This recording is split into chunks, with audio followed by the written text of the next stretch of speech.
కోడి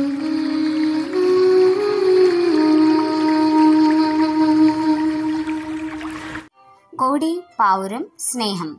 ఒక అడవిలో మంచి స్నేహితులైన కోడిపుంజు పావురం ఉండేవి. ఒకరోజు వేటగాడు అడవికి వేటకొచ్చి కోడిపుంజుని చూస్తాడు. కోడిపుంజును తెలివిగా పట్టుకొని సంచిలో వేసుకొని ఇంటికి వెళ్తుంటాడు.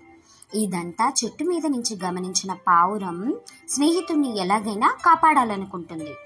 వేటగాడు వెళ్లే దారిలో పావురం చనిపోయినట్లు నటిస్తూ పడుకుంటుంది.